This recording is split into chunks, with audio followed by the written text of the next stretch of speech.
Do you get tired of the mundane only to have some random thing come in and just mess your whole freaking life up? Well, you're in luck because today's episode, we're going to be talking about how to embrace randomness. This is the Existential Stoic podcast. I'm Randy. That's Danny. What's going on, Danny? What's up, Randy? Yeah, did you notice I almost messed up saying mundane? How random was that? Yeah, pretty random. I know. Yeah, so I don't have much to say to begin this episode, so I guess we'll just get into a few things. What were Yeah, you going to say? I was gonna say, it is funny that we do all we all appreciate when random things happen, sometimes when they're positive, but we also all really want consistency and regularity. So it is there is a kind of contrast there, you know?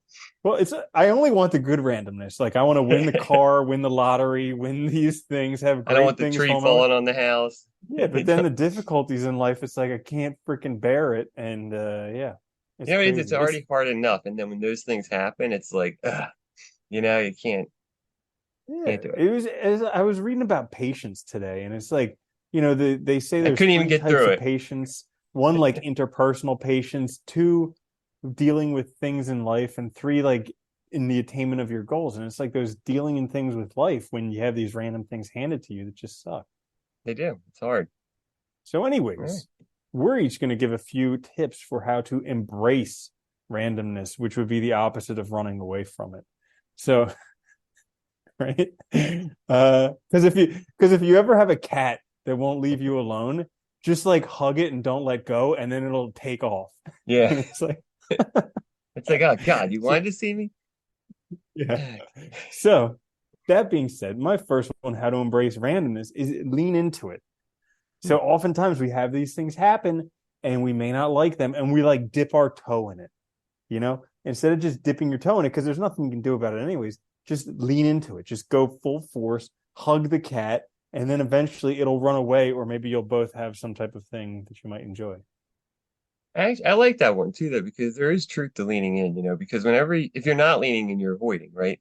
Or you're ignoring or you're trying to run away from. And so you're never really dealing with it either. And I think if you lean into it, yeah, some of the random things that happen are bad, but you also show yourself that you can get through it. You can handle it. And then it's not so bad the next time, you know? I like that one. That's a good one. That actually Yeah. goes really well with my first one, which is don't try to control what you can't. Think of the dichotomy of control, or like the Taoist said, right? You want to go with the flow of the universe, not against it. There's so much in this world that happens that we just have no control over. And I think a lot of times our struggle to deal with randomness is when we want to control that, Some natural event happens and we say, why? Why that happened? And it's like, well, there's no reason. It just happened. So just don't worry about that. Focus on what you can worry about, what you can control.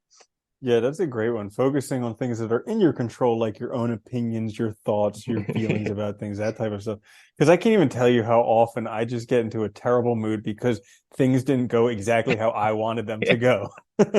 It's like, Did you who ever am catch I to? yourself too? Something bad will happen and oh, just make me so upset. And then I catch myself being short with people and stuff. And I'm like, oh, I'm such an asshole. This has nothing to do with them, it's, Yeah, dude, I have such bad manners when it comes to that because I just become a total jerk. And it's like, why? Because life didn't cater to my every need all I the didn't get freaking exactly time. what I wanted.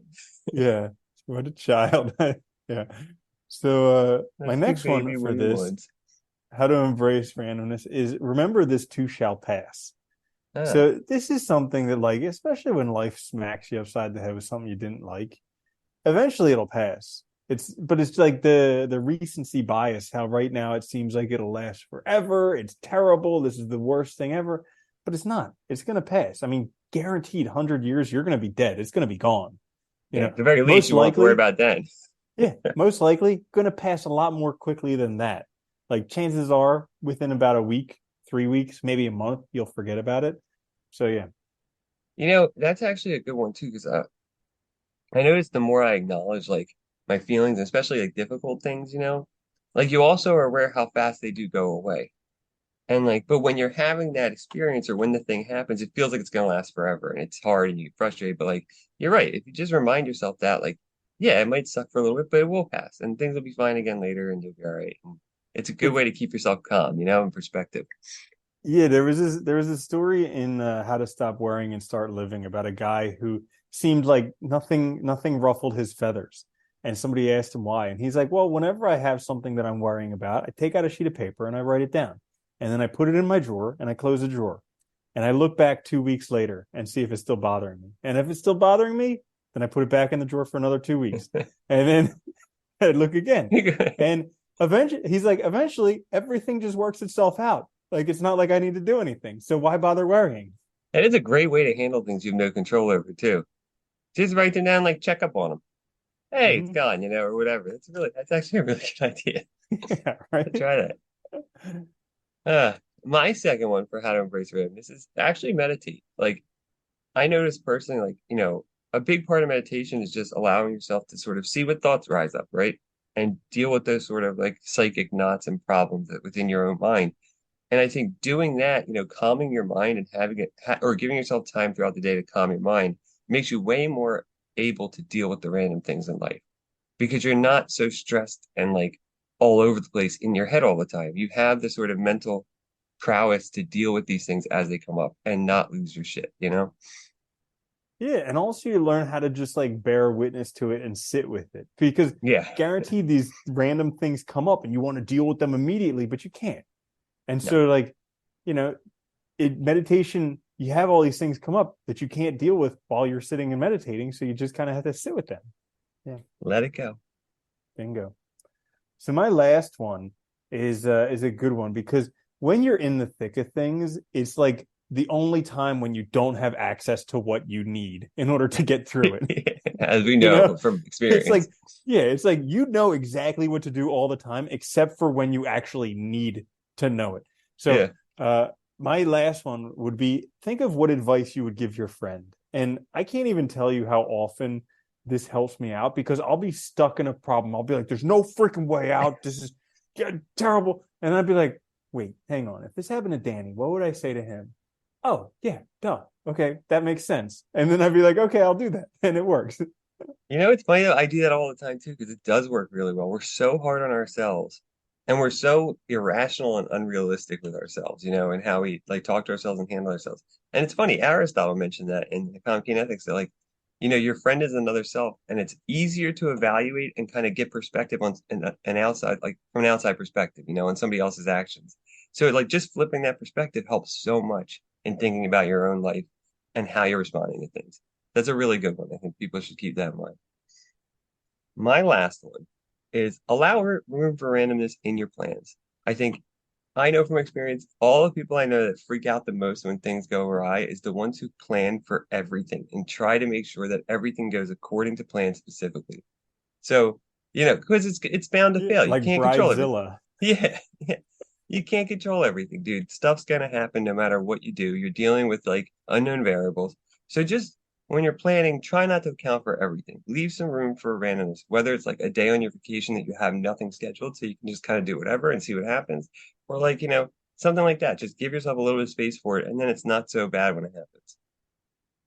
Yeah, that's a great one. That reminds me of the book, there's something about stopping How a does something hurricane. about something? Yeah. Maybe it was a DVD or a tape. I'm not exactly sure. But anyway, yeah, because we get into these problems because we're in such a hurry. Yeah. And if we weren't in such a hurry, it wouldn't be a big deal. And then we would just be able to be okay with it. So that's a great one, scheduling time for this stuff to come up. Well, it's funny too, because we always act like too, it's like a big disaster when things don't go exactly as we wanted them to go. And it's like, is it Mm-hmm. though? Mm-hmm. Probably not. Yeah. I wonder what it was like before clocks. Like 1300, Right? 1300 after Christ was when clocks came out. Yeah. Before then, the sun comes up and the sun goes down. That's your day. And the day gets longer and shorter as the year progresses, which is interesting too. Mm-hmm. Yeah, but you Yeah. also sleep longer because the days are longer, you sleep longer. Yeah, it's great. Yeah. So, It is. anyways, there you have it. How to embrace randomness. If you enjoyed the episode, make sure to give it a like, thumbs up, reviews. Those are very helpful. Also, down in the description, we have a questionnaire. If you have a few minutes, fill that out for us. And otherwise, we'll catch you later in the week. This is the Existential Stoic Podcast. I'm Randy. That's Danny. I'll see you later, Danny. Later, Randy.